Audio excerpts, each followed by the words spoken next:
about 2020 leaves her out of step with Republicans who want power back and who believe success in 2022 requires supporting or ignoring Trump's attacks on democracy.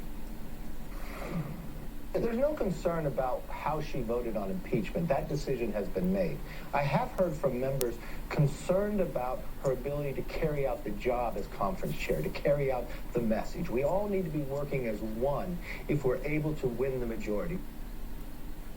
House Republicans could hold a snap leadership election as soon as next week, and sources close to Congresswoman Cheney tell CNN she has zero intention of resigning her number 3 spot in that leadership, meaning if her colleagues want to oust her, they will have to have the courage to vote to do so. With us to share their insights on this important story, our chief political correspondent, Dana Bash, and the former top aide to Republican speakers, John Boehner and Paul Ryan. Brendan Buck. Dana, let me start with you. Liz Cheney is daring them to do this, daring them. She's telling the truth. She's telling the truth, and she's saying, fine, kick me out. Because she's trying to make a larger point, a point that is larger than her own political viability, at least in the short term.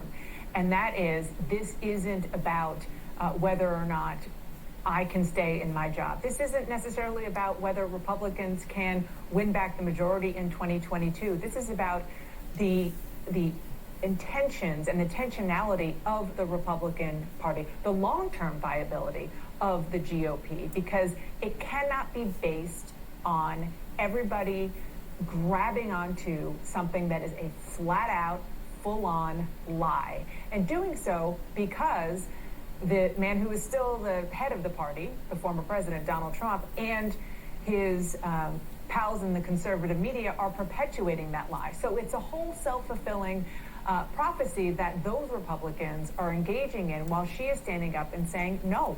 Part of the reason why everybody is latching on to the big lie is because of their own politics, because they want to keep their seats or perhaps get the majority. And she is doing the opposite. And it could mean the end of, it looks like it very well could mean the end of her position as a member of the Republican leadership. Brendan Buck, come in on that point. You have lived through this at the end of John Boehner's tenure and in Paul Ryan's tenure. The question is there any other alternative here now? I know you support Congresswoman Cheney and the truth, but if you're Kevin McCarthy and if you're Steve Scalise and other members of the Republican team, is there any way to coexist, or do you have to make a decision here? Well, I had always hoped that there would be a way for them to coexist. These two grown-ups, they should be able to come to some type of